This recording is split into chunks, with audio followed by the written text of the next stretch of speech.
7,5. El verdadero desafío no es solo sobrevivir al impacto de los escombros en sí, es soportar la onda expansiva del terror en tu propia mente. Madre mía. Y el análisis de hoy sobre el relato titulado Cuando el amor resistió bajo los escombros ilustra a la perfección esta transición tan extrema, ¿verdad? Sí, desde luego. Y, a ver, vamos a desgranar esto un poco, porque para entender verdaderamente la brutalidad de esa transición, tenemos que situarnos primero en el minuto cero de la historia. En la normalidad. Exacto, en la normalidad más absoluta y, digamos, aburrida. Nos encontramos a Julián en el baño, enzarzado en esa mítica guerra doméstica, intentando averiguar por qué demonios el grifo hace un ruido extraño. Típico de una mañana cualquiera, sí. Y por otro lado está Clara en la terraza, está comprobando si las macetas, si han sobrevivido a su falta de dotes para la jardinería. Sí, evaluando el optimismo de sus plantas. Eso es. Pero claro, hay una capa adicional en esta rutina, un detalle que lo cambia absolutamente todo. Y es que tanto Julián como Clara son ciegos. Fíjate, ese es un punto... Sí, dime. Lo fascinante de este punto es cómo la arquitectura de la historia se vuelve brillante de repente. Porque para una persona con ceguera, su hogar no es simplemente un espacio visual. Es una red muy intrincada de coordenadas espaciales, táctiles, auditivas. O sea, la neuroplasticidad de su cerebro permite que la memoria espacial sea increíblemente robusta. Se mueven sin tropezar, salvo con el gato, como dice el texto. Sí, el pobre gato siempre está por medio. Claro. Y ese goteo del grifo que tanto le molesta a Julián no es solo un problema de fontanería. Es una baliza auditiva dentro de su mapa mental. ¡Qué interesante! Conocen cada milímetro de su entorno. Es, digamos, un dominio absoluto del espacio que habitan. Pero claro, yo me planteo una cosa aquí. ¿Qué ocurre cuando ese espacio tridimensional, ese mapa tan perfectamente trazado que tienen en la cabeza, empieza literalmente a deformarse? Ya, claro. Porque, a ver, siempre he pensado que el desastre nos pilla en piloto o automático a todos. Pero en este escenario en concreto, no sé. ¿Tú crees que el hecho de depender de una manera tan profunda de la memoria espacial hace que la brusquedad del terremoto sea una experiencia mucho más desorientadora? ¿O acaso, no sé, esa hiperconsciencia de su entorno a través de otros sentidos les da una ventaja milisegundos antes del colapso? Pues mira, es una paradoja fascinante, porque por un lado su primera línea de defensa para comprender el mundo es auditiva y táctil, evidentemente. Claro. De hecho, cuando perciben la primera vibración leve, porque hay un momento de un temblor muy pequeño, la mente de Julián no salta directamente a la conclusión de que hay un desastre geológico en marcha. No, su cerebro intenta encajarlo, ¿no? Exacto, intenta encajar esa anomalía en su mapa doméstico. Desde el baño le grita a Clara preguntando si ha encendido la lavadora. ¿Ya ves? ¿La lavadora? Es que es la lógica de la normalidad intentando racionalizar el caos más absoluto. Totalmente. Pero claro, cuando esa vibración pasa a ser un crujido ensordecedor y el suelo pierde su horizontalidad, ese mapa mental se desintegra. Se desvanece por completo. La desorientación es total, porque los puntos de referencia táctiles que usaban para anclarse a la realidad física de su casa, de repente simplemente desaparecen o cambian de forma de un segundo a otro. Y vaya si cambian, es que me ponen los pelos de punta. Ese temblor inicial que confunde con la lavadora apenas dura un suspiro antes de desatar el infierno. Un terremoto de magnitud 7,5. Que no es poca broma. ¿Qué va? O sea, el texto hace una pausa aquí para contrastar lo ideal con lo real. Describe un ruido ensordecedor, paredes crujiendo, el edificio balanceándose como si fuera un barco de papel. Sí, la violencia de ese movimiento. Y aquí es donde la cosa se pone realmente interesante para mí. Porque el texto nos suelta literalmente el manual de instrucciones. Nos detalla el protocolo de seguridad de forma explícita. Mantener la calma, buscar refugio. Exacto. Proteger cabeza y cuello, meterse bajo un elemento estructural, no usar ascensores, alejarse de las ventanas. Lo que nos han enseñado siempre. El protocolo estándar, sí. Pero luego, vemos la cruda realidad de Julián y Clara. Clara intenta dar 2 pasos hacia el salón. Julián apenas llega a girar el pomo de la puerta del baño. Y ya está. El colapso es inminente. El edificio cede por completo. No hubo tiempo para nada, dice el texto. Y a mí esto me deja pensando. O sea, sugiere esta historia que prepararse no sirve absolutamente para nada ante un colapso total. Pues esto plantea una cuestión importante, la verdad. Comprendo tu escepticismo, pero hay un matiz crucial que debemos aclarar para quien nos escucha. A ver. La moraleja del texto dice claramente que prepararse para las emergencias salva vidas. Eso por un lado. Claro, no vamos a decir que no sirva. Por supuesto que no. Pero el autor reconoce la aterradora realidad de que, a veces, el fallo estructural es tan sumamente rápido que supera con creces cualquier capacidad de reacción humana. No pudieron ejecutar ese protocolo del que hablabas. Ya, es que no les dio tiempo físico. Exacto. Pero la razón por la que no mueren aplastados instantáneamente no es cosa de magia. No. Es el diseño estructural.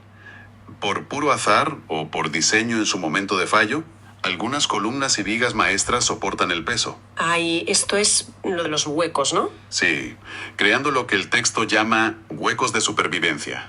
Los famosos huecos de supervivencia. Exactamente.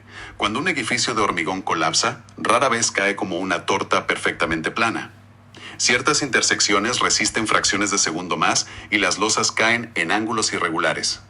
Esto crea pequeñas burbujas de aire entre toneladas y toneladas de escombros. Es azar geométrico puro. ¡Qué locura!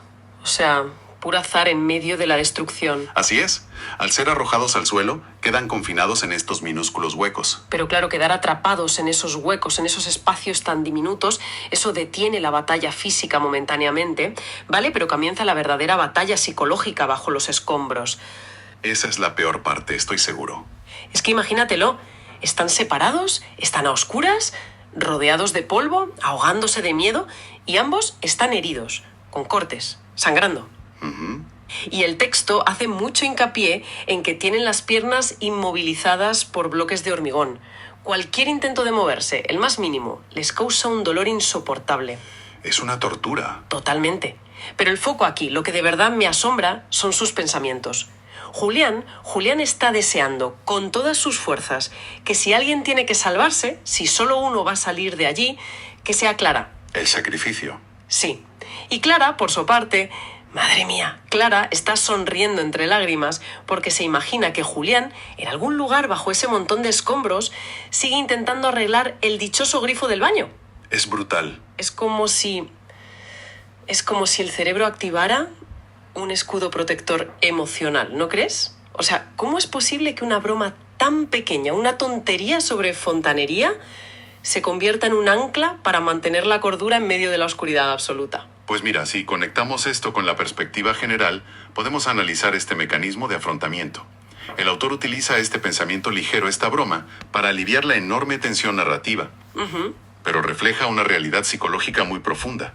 En situaciones límite, las personas se aferran a pensamientos cotidianos o, bueno, incluso absurdos. Ya, para no volverse locos, básicamente. Exacto, es para no sucumbir al pánico. Imagina el estrés al que está sometido el cerebro a Yamajo.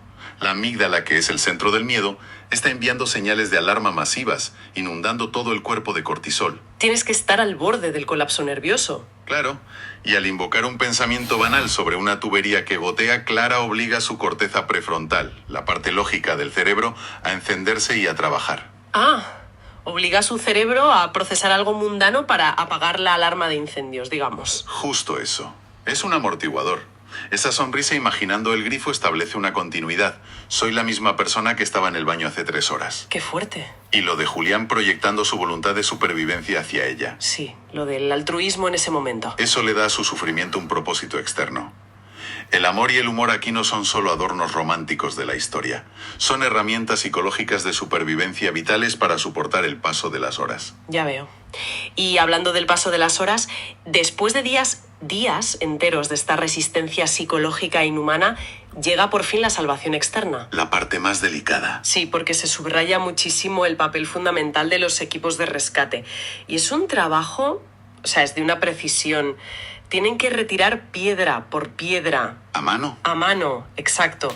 Sin poder usar maquinaria pesada para evitar provocar otro derrumbe y aplastarlos. Es como jugar al Jenga, pero a vida o muerte.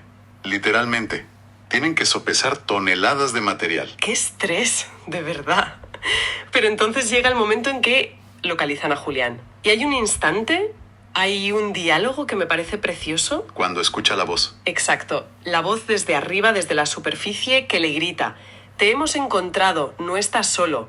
el texto describe que esas palabras fueron casi tan importantes como el agua para él. Y es que psicológicamente lo son. Entonces, ¿qué significa todo esto al final? Porque yo veo aquí un concepto claro de primeros auxilios psicológicos, la comunicación constante que mantienen los rescatistas, decirle que avanzan, preguntarle si respira bien, es literalmente lo que lo mantiene con vida en ese tramo final. Totalmente de acuerdo. Ese es el verdadero rescate del que hablábamos. La solidaridad en su estado más puro. Porque fíjate, cuando una persona ha estado privada de estímulos, aislada en la oscuridad durante días, su mente se desintegra.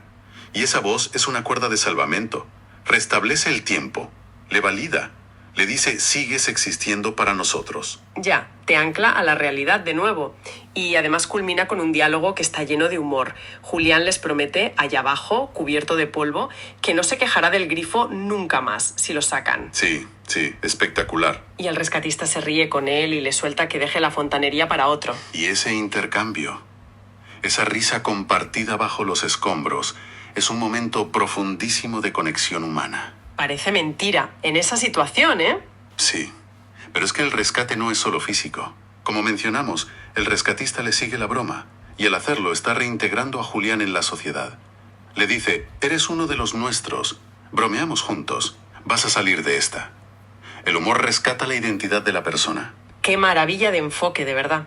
Pero bueno, hay que decir que sacar a Julián a la superficie no es el final feliz completo, ni mucho menos. No, todavía queda lo peor. La angustia persiste. ¿Y de qué manera? Hasta saber qué ha pasado con Clara, él no descansa. Y el texto dice que esa espera en la superficie fue casi más dura que el tiempo bajo los escombros. Lógico, es la falta de agencia. Bajo tierra, él controlaba sus pensamientos, su aguante. Arriba en la camilla es pura impotencia. Es un espectador que no puede buscarla. Y eso, psicológicamente, genera una angustia inconmensurable. Una tortura. Pero afortunadamente, horas después la encuentran. Sí. Y llegamos a la parte que a mí personalmente más me ha emocionado. El reencuentro en el hospital. Es una escena tremenda. Imagínate, están los dos vendados, doloridos hasta el extremo, tienen costillas fracturadas, así que no pueden darse un abrazo. No físicamente, claro. Es que el simple hecho de intentar abrazarse con fuerza sería un suplicio. Así que el relato se centra en un gesto minúsculo. Se toman de la mano. Y a mí me parece que esa limitación física de no poder abrazarse hace que el simple hecho de agarrarse de la mano concentre, no sé, toda la fuerza emocional de la historia en un solo punto. Han perdido su hogar. Todo. Sus recuerdos materiales, sus muebles, las macetas optimistas de Clara. Pero aprenden de golpe que una casa se puede reconstruir, pero una vida compartida es irreemplazable. Y ese es precisamente el mensaje clave del autor, ¿verdad? El texto no solo nos habla de sobrevivir, no se trata solo de salir vivo de debajo de una piedra, nos habla de renacer. Renacer totalmente. Hay un reconocimiento tácito en ese apretón de manos. El contenedor que era su casa está destruido, pero el contenido sigue intacto. Y vaya si sigue intacto, porque el guiño final del texto, meses después, es buenísimo. Ah, sí, la broma de Julián. Cuando dice que la solución para callar el dichoso grifo fue, cito, un poco excesiva. Y Clara le responde pidiendo que las próximas revisiones de fontanería sean, por favor, sin terremotos. Es que han asimilado el trauma, no se victimizan, lo han integrado a través de la ironía, han renacido. De hecho, esto introduce perfectamente la frase, la especie de rima que cierra el relato original. Sí, la tengo aquí apuntada, dice así. Cuando la tierra quiso vencer, el amor les enseñó a renacer. Entre piedra y corazón siempre florece la ilusión. Precioso y muy acertado para sintetizarlo todo. Pues sí. Un repaso rápido de lo que ha sido este viaje para quien nos escucha.